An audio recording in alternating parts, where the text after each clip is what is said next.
Sáquennos de aquí. Entrevista a María Sima. Nicky Elts. Editorial. Gratis lo recibiste, gratis ofrécelo. Dedicado con amor a todos aquellos que aún han de experimentar el amor de Dios.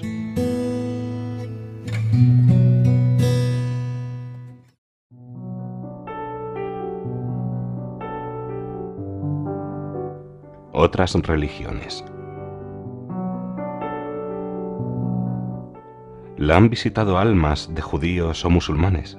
Sí, y están felices cuando se me aparecen, pues comprenden mucho mejor las cosas ahora que antes.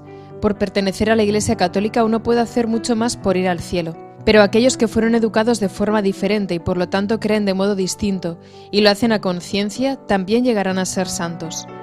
Debo advertir a todos los cristianos que existen muchos santos también fuera de nuestra Iglesia. Recientemente nuestra madre le mencionó sobre uno de ellos a una de sus videntes. Cuando la vidente le preguntó quién era la persona más santa de la ciudad donde ella vivía en ese momento, nuestra madre le respondió que se trataba de una mujer musulmana. ¿Existen religiones que las almas consideren que no son buenas?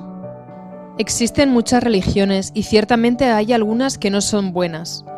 En la actualidad, hasta las reuniones de brujería y las sectas y reuniones que buscan controlar la mente se hacen llamar religiones. Especialmente estos últimos se hacen llamar cristianos, entre comillas, sin pestañear. Pero sus líderes son solo controladores de mente, hambrientas de poder y a menudo se encuentran poseídas. Los ortodoxos y los protestantes son los más cercanos a los católicos. Ellos creen en Dios y en los 10 mandamientos. Sin embargo, los protestantes no tienen devoción a nuestra Madre, o al menos no oficialmente, a pesar de que tengo conocimiento de que muchos hoy en día rezan el rosario. Si dejamos de lado a aquellos que claramente sirven al diablo, es cuestión de comprobar cuántas verdades enseñan las distintas iglesias. Y puesto que Dios mira lo llena que está la copa, y no si está vacía, todos los que celebran y veneran a un Dios bueno, salvador y liberador, también son buenos ante sus ojos. Sin duda es más difícil para los católicos ser santos a los ojos de Dios, pues tienen acceso a una mayor cantidad de verdad, incluso si la Iglesia hoy en día se encuentra en este estado. Asumimos la gran responsabilidad de llevar a Cristo a los demás, y al mismo tiempo podemos hacer mucho por ellos en silencio y con oración, porque contamos con mucha ayuda para hacerlo. Dios espera todo de aquellos que lo han recibido todo. ¿Hay gente en el cielo que no había pertenecido a ninguna iglesia durante su vida? Por supuesto que la hay.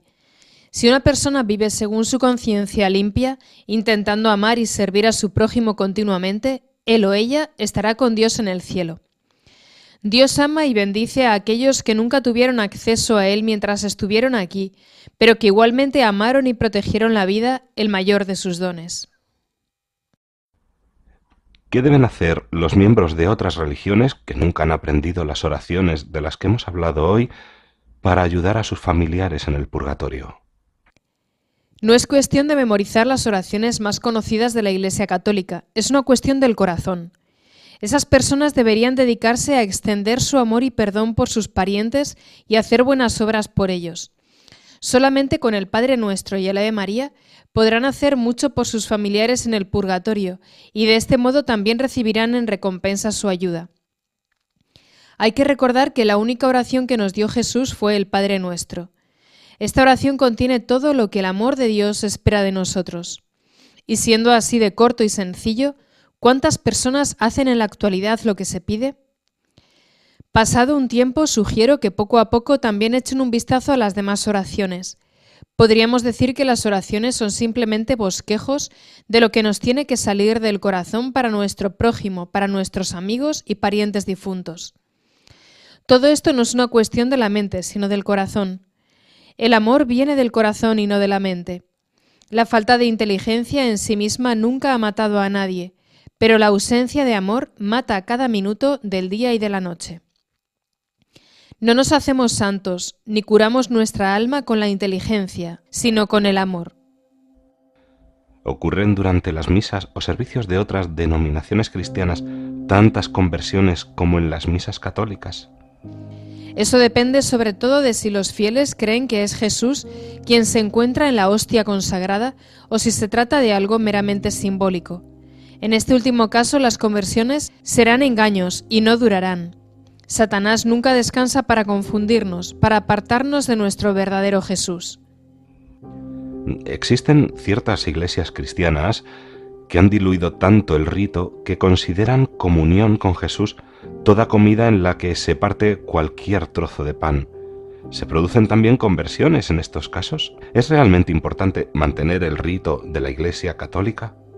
Sí, es importante.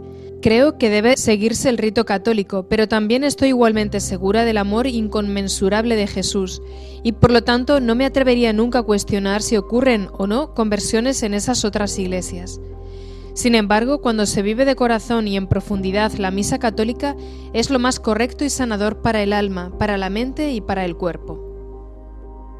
¿Le han dicho algo sobre el Papa, las almas del purgatorio, que no fueron cristianas durante su vida terrenal? Sí, me dijeron que ahora reconocen al Santo Padre como el líder espiritual absoluto de toda la humanidad. ¿No cristianos le han dicho esto? Sí. Almas de personas que no fueron cristianas durante su vida en la tierra me lo dijeron. ¿Qué sucede con quienes se unen a una secta?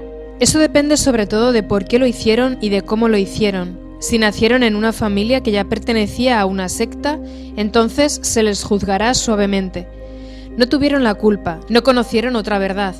Pero si un católico o un cristiano ingresa en una secta, sufrirá mucho por ello. Esas personas deberán volver a sus verdaderas creencias antes de morir para librarse de ello. He escuchado a muchas personas de mi edad en Estados Unidos, también a médicos que no son creyentes, emplear la expresión católico en recuperación. ¿Qué opina al respecto? Me enfada mucho y me pone muy triste esta idea. Cuando se ha llegado a este punto se debe a la acción de Satanás. Si los padres, los profesores y los sacerdotes dejan de enseñar el amor divino y en vez de eso utilizan amenazas y proyectan un sentido de culpabilidad, entonces puede producirse fácilmente heridas espirituales. Jesús nunca, nunca, nunca acusa a nadie, porque Él conoce la condición humana mucho mejor que cualquiera aquí presente. Únicamente Satanás nos engaña con las amenazas. Las amenazas han espantado a muchos lejos de la Iglesia, y nuestra Madre constantemente nos dice que debemos rezar mucho por aquellos que todavía no conocen el amor de Dios y que por lo tanto se han ido a otro lado. Los responsables de que sus hijos hayan llegado a este tipo de situación deberán rendir grandes cuentas. El Señor tendrá más piedad, en cambio, con la víctima de las amenazas, porque Él sabrá de dónde y de quién vinieron.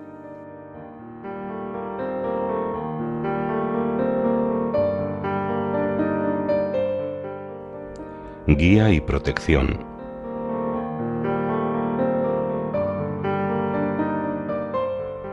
María, ¿las almas del purgatorio les dan algún consejo o indicación a sus familias?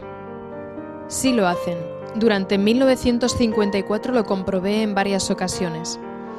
Las almas me daban su fecha de fallecimiento y la ciudad en la que habían vivido. Me pedían que dijera a su familia que arreglaran algo. Generalmente se trataba de una herencia distribuida injustamente o en contra de la voluntad del difunto.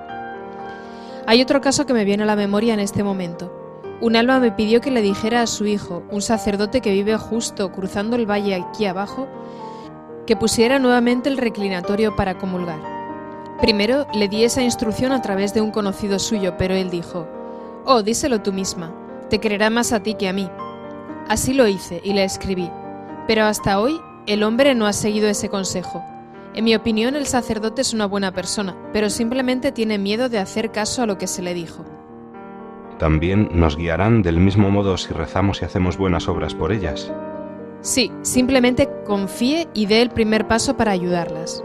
¿Hay alguna entidad o grupo, por ejemplo, organizaciones gubernamentales, grupos sociales o fraternidades, que hayan intentado debilitar su testimonio, atacarla o detenerla en alguna forma?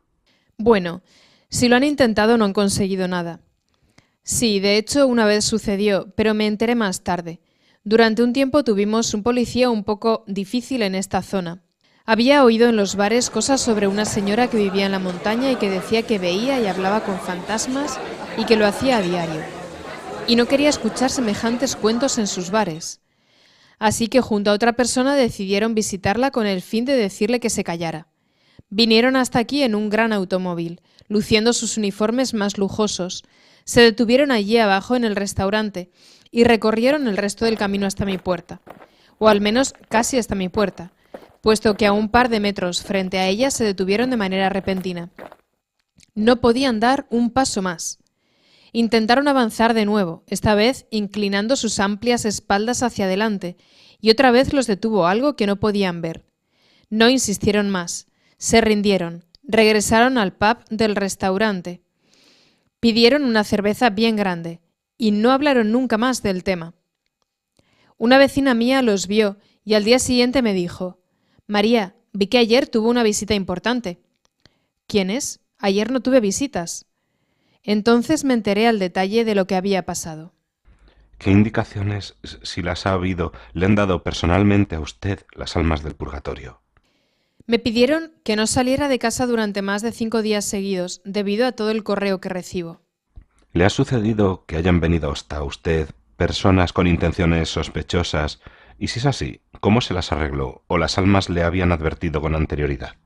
Trato de recibir a todos, pero sí, en algunos casos me han advertido que no diera un largo testimonio. Si vienen por curiosidad, entonces no hablo mucho. Me ha pasado una vez que vinieron con intenciones dudosas y la voz simplemente no me funcionaba. No podía hablar libremente como lo estamos haciendo ahora. Ellos me decían: «¿Por qué no nos cuentas más?», y lo único que les podía contestar era: «¿Por qué no me hacen más preguntas?». Y esto ha ocurrido muy pocas veces. Bueno, yo estoy muy contento y agradecido de que haya estado hablando conmigo durante tantas horas. ¿Le preguntó a un alma del purgatorio antes de que yo me presentara si mis intenciones eran buenas? No, no lo hice. Pero si sus intenciones no hubieran sido buenas, se habría aburrido rotundamente. ¿Es cierto que nos llevamos con nosotros todo lo que aprendemos aquí en la tierra? Sí, es cierto. Sí, es así. ¿Existe alguna prueba de que las almas del purgatorio nos ayudan con lo que han aprendido mientras estuvieron aquí? Por ejemplo, si una costurera necesitara ayuda, ¿sería mejor que le pidieran específicamente a las costureras del purgatorio que le ayudaran? Sí, existen pruebas de ello. En el caso de que necesitáramos ayuda rápida durante un posible accidente automovilístico, las posibilidades son muy buenas si el alma que ayuda sabe algo sobre coches en vez de hacer punto. Conozco el caso de un hombre de esta zona que tenía que hacer contrabando con mercancías con frecuencia a través de la frontera durante la guerra.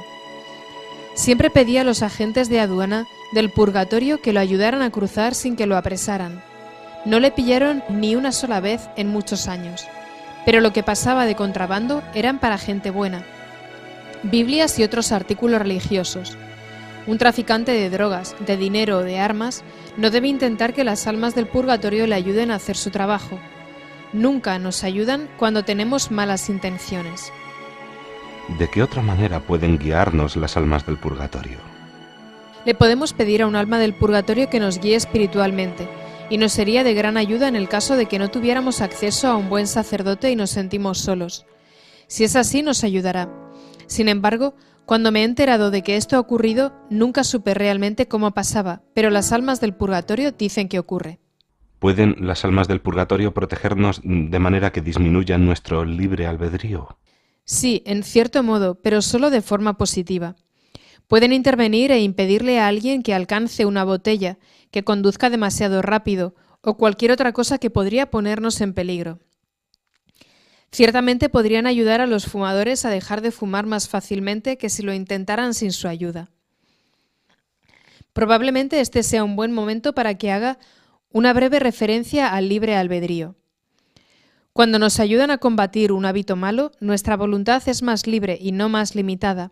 Nunca actuamos libremente cuando somos tan débiles como para pecar o para caer bajo una dependencia.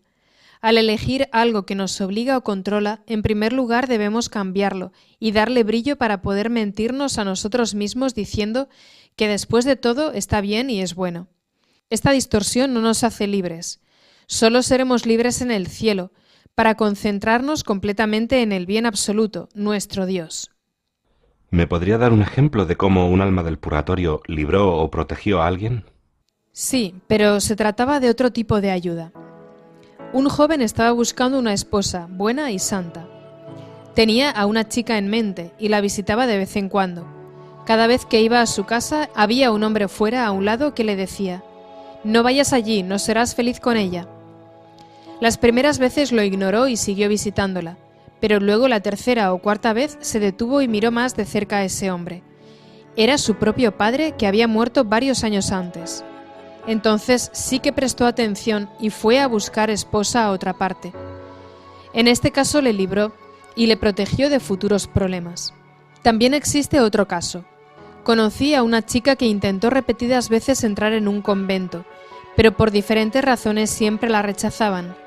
Se acostumbró a sentarse en un bello lugar junto a un lago para poder alcanzar la paz con Dios. Un día se dirigía allí y de pronto escuchó una voz muy cercana que le dijo: «Detente, regresa». La ignoró y no se detuvo. Nuevamente la voz dijo: «Regresa». Continuó andando hasta que sintió que dos manos tiraban de ella hacia atrás. Esta vez no siguió avanzando. Más tarde le contó a un psicólogo creyente lo que había sucedido. Y este le dijo: «Lo entiendo perfectamente, porque en el estado en que se encontraba, el agua podría haberla cautivado fácilmente y podría haberse caído o haberse arrojado a ella aún sin darse cuenta, y probablemente se hubiera ahogado». Y aquí le cuento otra historia graciosa sobre la protección de bienes. Un muchacho que vive cerca de aquí, conocido como Hans, se despertó una noche al escuchar una voz que le decía que fuera al granero. Se dio la vuelta y la ignoró. Nuevamente: «Ve al granero». Quizá fue a la tercera cuando por fin obedeció. Salió y miró a su alrededor. Todo estaba en orden y pensó: «Qué extraño. ¿Qué debo hacer? Me sentaré y esperaré un poco». Al rato vio cómo se abría la puerta y entraba un extraño. Hans permaneció callado y escondido. El extraño se dirigió directamente a la pocilga, se metió dentro y se llevó 2 de los lechoncitos. Entonces lo comprendió todo. ¿Se da cuenta? Había sido la voz de su padre. Hans saltó y persiguió al hombre, y al hacerlo logró que el ladrón soltara a los cerdos al escaparse por la puerta. Ellas conocen exactamente nuestro mundo y nuestra situación en él, y por lo tanto nuestras peticiones deben ser tan variadas como lo es nuestra vida.